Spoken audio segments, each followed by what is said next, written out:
Understanding and Counseling a Gifted Child.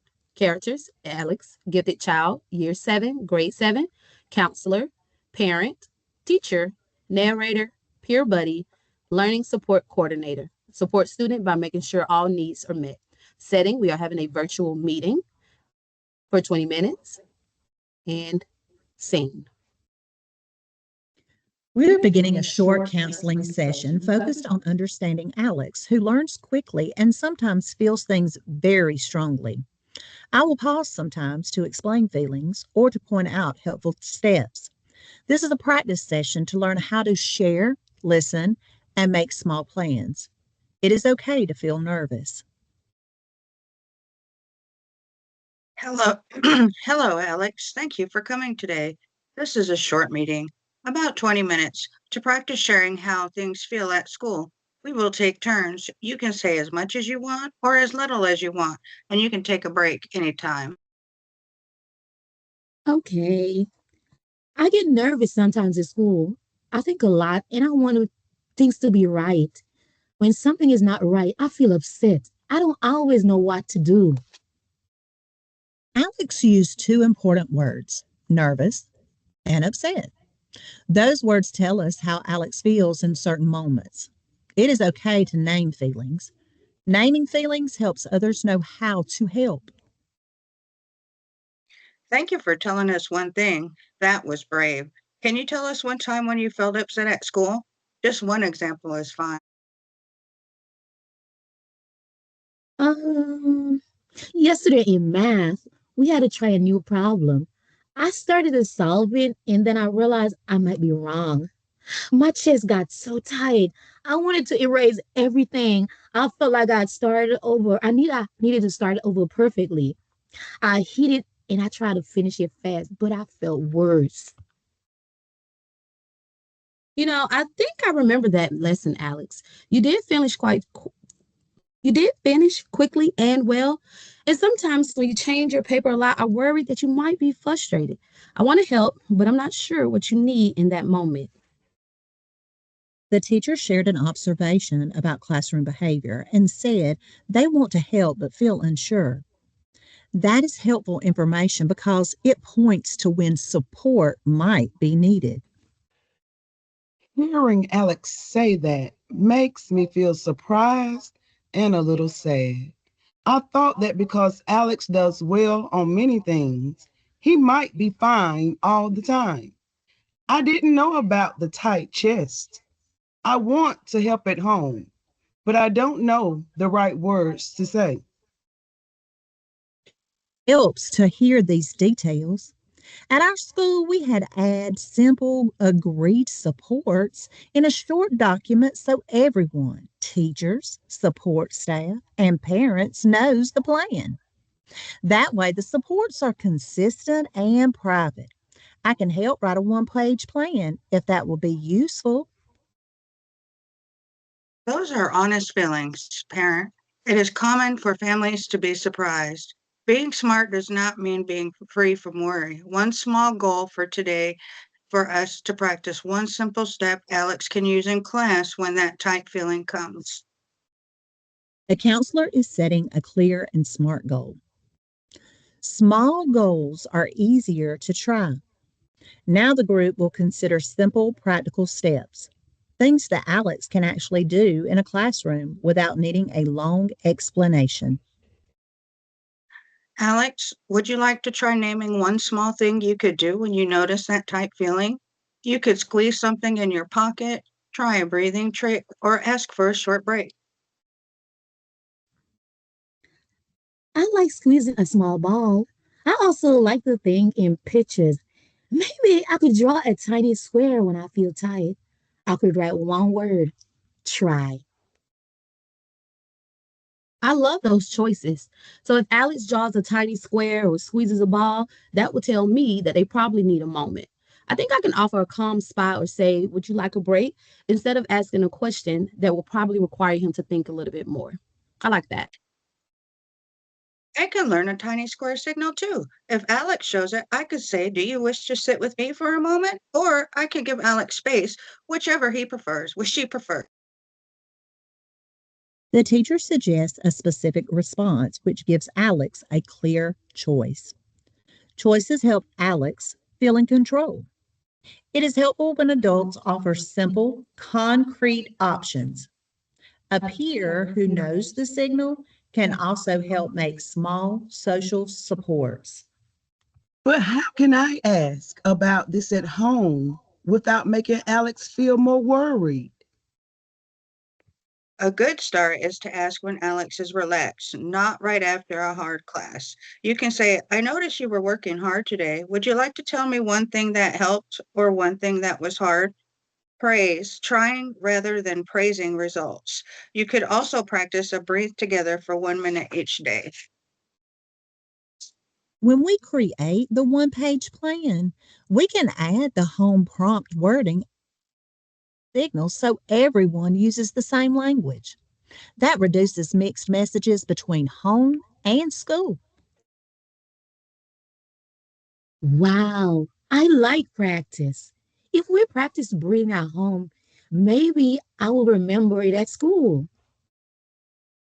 Practicing a coping skill at home helps it become easier to use at school. Praise for effort, saying, you tried, also supports Alex's confidence. Let's try a calm down breath together. It is simple.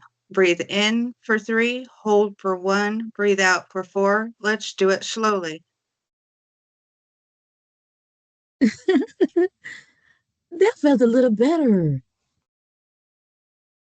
Hmm. So if Alex uses a signal like a tiny square, how will I know if it means that they want a full break or if they just need a moment? Hmm. You and Alex can agree on what each signal means. For example, one tiny square means a moment to breathe at the desk. 2 squares means a short break in the calm corner. Keep it simple so it's easy to remember. Can I practice the social sentence with Alex now or later during class so I know how to help? Yes, yes. We can set one short practice time this week during a partner activity. That way, both of you will feel comfortable during this activity. Creating clear, shared signals helps everyone respond the same way. This reduces confusion and makes the classroom predictable. Predictability often helps when feelings are strong. Sometimes Alex seems lonely at recess. They are smart and like to talk about big ideas, but other kids want to play different games. How can I help with that? That's a great question, Mom. Well, I can offer ways for Alex to join small groups with similar interests as him. I can probably also teach peers ways to include others, like asking, do you want to try this with us? And I'll probably look for a small friend group of maybe 2 or 3 kids so he's not overwhelmed who like similar things. And as the learning support coordinator, I can help identify clubs or lunchtime groups that match Alex's interests and coordinate with teachers to make introductions. Small structured activities are often easier to join than unstructured play. At home, you might plan one short conversation topic for Alex before a play date so they can have a starting idea. You can also reinforce the differences are okay and praise attempts at joining, even if they do not succeed perfectly. Ooh, I can try one new thing at recess. I can go with the teachers group once this week. I'm going to be excited and try one sentence. I will practice that one sentence at home. I'll try to join Alex for one activity and help start the conversation. We can practice. Can I try that? Or I like that too. I will help you practice. We can make a list of one sentence starters like, can I try that? Or, I like that too. Rehearsing social language gives Alex tools to use in real situations. Rehearsal reduces anxiety because it adds familiarity. Let's pick one small plan for this week. Alex, what feels doable? One breathing try, one recess try, one thing to tell a grown up. I will try the breathing once during class when I feel tight, and I will try one new sentence at recess this week. If I need help, I will tell my teacher I need a break. That sounds like a plan, Alex. So I'll watch for signals and offer a calm spot when Alex needs.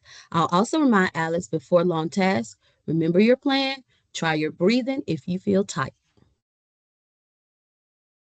Write a one-page support note summarizing the signals, the breathing strategies, the recess plan, and suggested home phrases. I'll share it with a parent and teacher and keep a private copy so other staff can follow the same approach. I will ask after school, did your breathing help today? And praise trying. I will practice the recess sentence with Alex.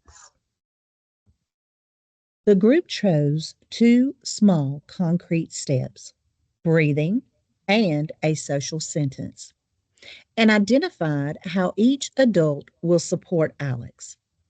The peer buddy will practice with Alex, and the liaison will coordinate a consistent plan. This kind of plan is clear and manageable. At the end of the week, we can meet for 5 minutes to see how it went. If something did not work, that is fine. We will try we will try a different small step. The goal is practice, not perfection. Do you want to practice the sentence now? We can try it once. That sounds great. I like that we can try and change things if it don't work. I feel better knowing there are small steps and that we will check in. I will try and focus on Alex trying and learning rather than only on perfect results. The parent is shifting to praise effort. This supports learning and reduces pressure. The counselor emphasized check ins, which help adjust plans as needed. I'll also give Alex choices when possible. I think that will help. When a task is big, I will try to break it into smaller steps and say, well, which part would you like to try first? That way, that can help reduce all of the all or nothing type feeling that they might be feeling. I will also suggest a short note that Alex can keep in a desk or folder, reminding them of the plan. Three quick steps. One, tiny square or squeeze. Two, quick breath. Three, ask teacher for a break. Visual reminders can help make strategies easier for use. I like choosing one part at a time. Breaking tasks into smaller parts and offering choices can reduce anxiety and help Alex stay engaged. We have about 2 minutes left. Let's each say one helpful thing we will remember. Alex? I will remember to try breathing and tell my teacher if I need a break. Okay, and I will remember to offer a calm spot and to give Alex short choices when needed. I will remember to praise trying and practice social sentences at home. And I will remember to practice a sentence with Alex and follow the signal since I'm his peer buddy. And as the learning support coordinator, I will remember to write the one-page plan and share it with the team and to check in next week to see if anything needs changing. I will remember to check in briefly and to model simple coping strategies with Alex. This meeting practiced understanding Alex's feelings and making a short, doable plan. The adults and a peer learned to give clear choices and signals, and Alex learned one breathing strategy and a simple social step. The special education liaison will help make the plan consistent across settings. Remember, small steps practiced often make a big difference.